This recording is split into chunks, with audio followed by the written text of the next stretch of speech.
Olá, prezados estudantes, prezadas estudantes, eu sou o professor Dr. Alex França, responsável pelo componente curricular Seminário Temático 2. Bom, no encontro de hoje nós vamos falar sobre a unidade 2, cujo tema é as novas tecnologias da informação e comunicação, leitura e letramentos, textos multissemióticos, textos multimodais e hipertexto. Iniciamos a discussão a partir do tópico do letramento aos multiletramentos. Então, nesse tópico, a gente parte da discussão do conceito tradicional de letramento, que a gente vai falar aqui de uma forma bem breve, bem sucinta, que o letramento está relacionado ao uso social da leitura e da escrita, e esse processo de expansão do conceito da década de 80 do século passado até a contemporaneidade. Então, esse conceito se expandiu e também ele pluralizou, saiu do singular, foi para o plural e ganhou também o prefixo multi. Então, hoje nós falamos em multiletramentos, que é um termo cunhado pelo grupo de Nova Londres, para designar algumas mudanças desde essa concepção do letramento tradicional até essa perspectiva dos multiletramentos. O primeiro aspecto importante para destacar é justamente a ideia de multimodalidade. Quando a gente pensa, por exemplo, nos textos que circulam, por exemplo, no cyberespaço, os textos digitais, por exemplo, eles raramente são apenas verbais. Eles integram som, imagem estática, vídeo e elementos interativos. E um outro aspecto também importante é a questão da diversidade cultural, porque a rede ela acaba conectando diferentes linguagens e variações linguísticas, variantes linguísticas em tempo real.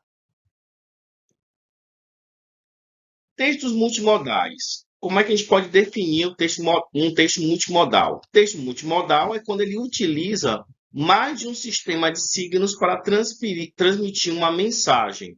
Então, ele mescla elementos como a palavra escrita, a imagem estática, o som, a cor, a tipografia. Exemplo, um livro infantil ilustrado ou um desenho animado. A história ela não é contada apenas pelas palavras, mas pela interação entre o texto e o desenho.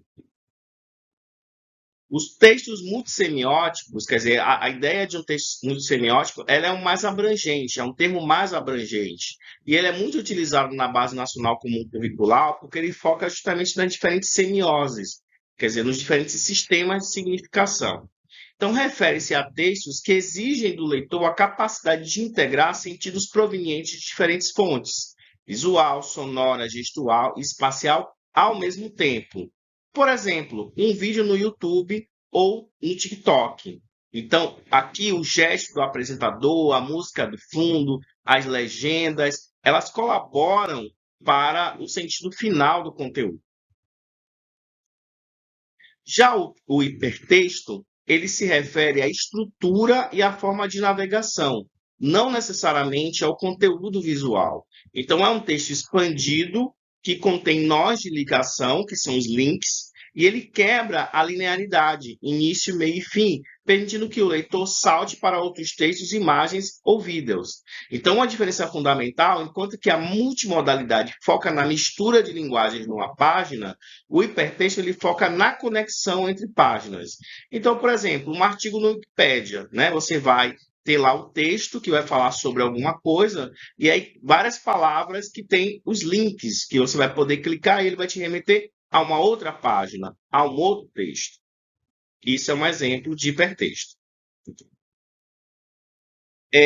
Aprofundando um pouco mais a discussão do hipertexto, a leitura também ela acaba sendo, ela sofre interferência também nesse processo, porque ela vai abandonar justamente a leitura digital, né? Ela abandona a linearidade de início, meio e fim.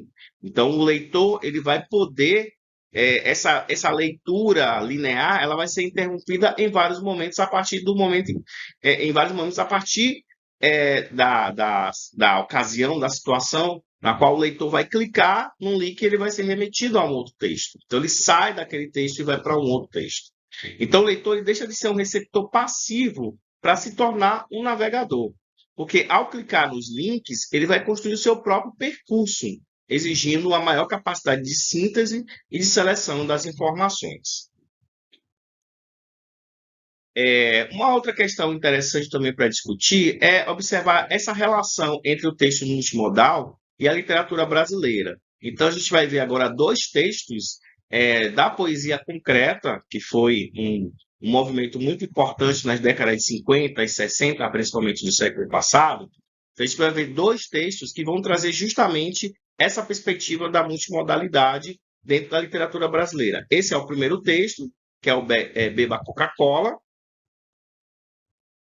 e o segundo texto é Luxo, Lixo, né? Então a gente tem dois textos. O primeiro, que é o poema Beba Coca-Cola, que é um poema que foi escrito em 1957, do Décio Pignatari, e o Luxo, do Augusto de Campos. São dois textos significativos desse processo. Esses dois poemas, eles ilustram, eles servem para ilustrar uma discussão que foi cunhada também pelo James Joyce na década de 50 do século passado, que é o termo do verbo vocovisual, que define uma forma de expressão que integra simultaneamente três dimensões da linguagem para criar sentido visual, para criar sentido. O verbal, o significado semântico das palavras, o conceito, o vocal, as propriedades sonoras, ritmos, aliterações, rimas, ou a própria performance da voz, e o visual, que é a exposição gráfica, a tipografia, ou uso do espaço em branco na página, o texto como imagem. Então, James Joyce, em Finnegan's Wake, ele vai trazer essa discussão, né? E isso vai ser utilizado pelo movimento concretista brasileiro a partir da década de 50. Então, acaba sendo um pilar teórico da poesia concreta. Então, nessa perspectiva, o poema ele não fala sobre algo, ele é o objeto, onde a forma e o som são tão importantes quanto o dicionário. Um outro tópico também importante para falar nessa unidade é a questão do letramento digital. A importância do letramento digital como ferramenta crítica, porque não basta apenas operar o computador, que é o que a gente pode chamar de uma alfabetização digital, mas é também saber seguir algumas competências críticas para exercer o letramento digital com mais competência, com mais qualidade. Uma dessas competências é a questão da curadoria, que é filtrar o excesso de informações. A segunda é a verificação, verificar a veracidade e a credibilidade das fontes, identificar as fake news e avaliar a credibilidade das fontes. E a questão ética, que é compreender a privacidade, a pegada digital e o comportamento em rede.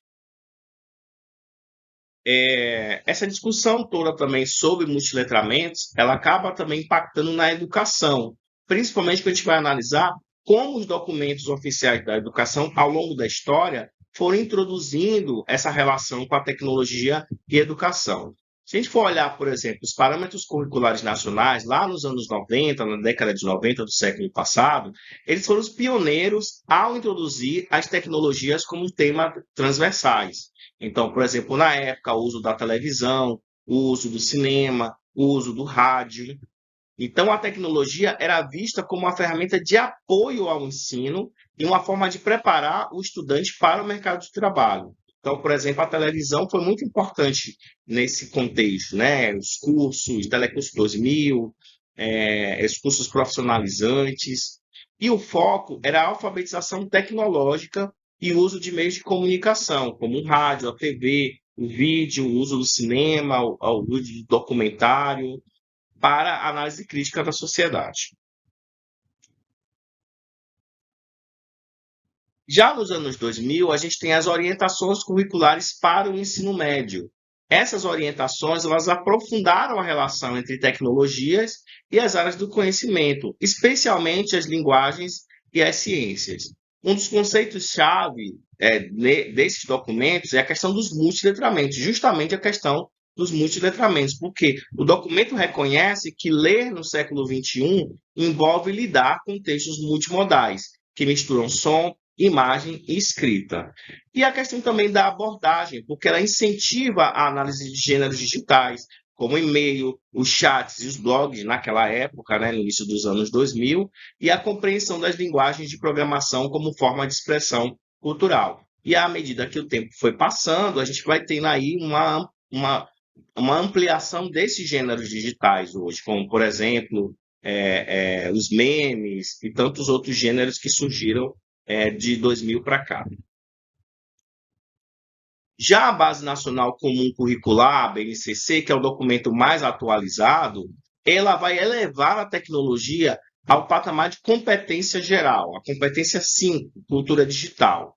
Então, nessa perspectiva, o estudante deve compreender, utilizar e criar tecnologias digitais de informação e comunicação de forma crítica, significativa, reflexiva e ética. Ela também é pautada pela transversalidade, porque a tecnologia não é uma disciplina isolada, mas ela permeia todos os componentes curriculares, como, por exemplo, geotecnologias na geografia, pensamento computacional na matemática, o campo jornalístico midiático na língua portuguesa. E ela também ressalta o protagonismo, porque ela foca na autoria, o estudante como produtor de conteúdo e no desenvolvimento do pensamento computacional e na resolução de problemas complexos. A BNCC também ela estabelece que a escola deve deixar de proibir o uso do aparelho celular para integrá-lo como ferramenta de pesquisa e autoria. Então, apesar de hoje a gente ter uma legislação que proíbe o uso do aparelho celular em determinadas situações, ele ainda pode ser uma ferramenta de uso dentro da sala de aula, a depender da atividade, a depender da situação. Então, a escola pode sim buscar estratégias e caminhos para possibilitar o uso desse aparelho como uma ferramenta de pesquisa e autoria dentro da sala de aula.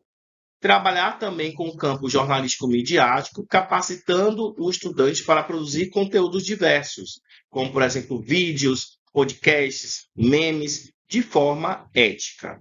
Então, o que a gente observa fazendo esse balanço aí, analisando esses 3 documentos oficiais da educação ao longo da história, é que a integração das tecnologias digitais de informação e comunicação reflete a evolução do próprio papel da tecnologia, de um simples recurso didático para uma competência estruturante da cidadania contemporânea.